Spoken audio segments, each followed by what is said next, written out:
تناثرت المكعبات كما تناثر الأطفال بحثا عن الألوان التي تستهويهم.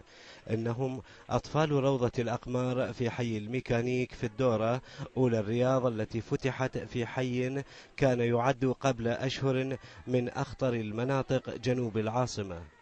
عيون الأطفال تتفحص المكان والداخلين إليه لاكتشاف الأمان في زوايا بناية كانت مقرا لتنظيم القاعدة الحرة أول الداخلين للروضة، فاستقبلها الأطفال لطرح مطالبهم. ألعاب وزحليقات ومراجيح والجامع كثر والدنيا باردة وسوون الحائط حتى نفوت ونطلع من عندها. الروضة محتاجة. موجودات المكان سرقت مع بداية سقوط النظام السابق، واللعب الحالية بعضها صنعت بطريقة بسيطة باستثناء هذه الدمى الخجولة التي اختبأت في إحدى الزوايا لكثرة الطلب عليها. إدارة الروضة ناشدت الجهات المسؤولة بدعم هذه الروضة، خاصة وأنها الوحيدة في هذا المكان. ناشد جميع المسؤولين وعلى رأسهم رئيس الوزراء السيد نور المالكي أن يرأف بهذه الروضة، وأن الروضة محتاجة إلى هواية شغلات، لأنها انسرقت منذ النظام البائد، وأي جهة مسؤولة ما عوضتنا عن هذه السرقة لحد هذه اللحظة.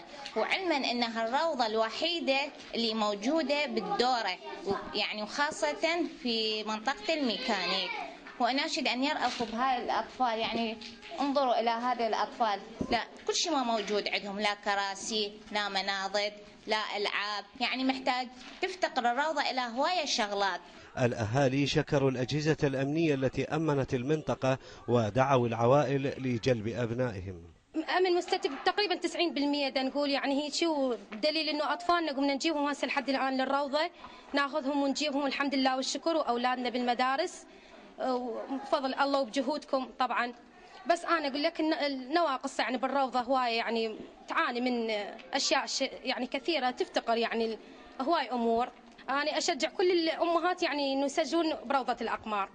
روضة الأقمار مؤشر على الاستقرار الأمني النسبي الذي تعيشه منطقة الدورة، والأمر بحاجة لدعم الجهات المعنية لإدامة الإطمئنان بحسب الأهالي. فلاح الذهبي، الحرة، بغداد.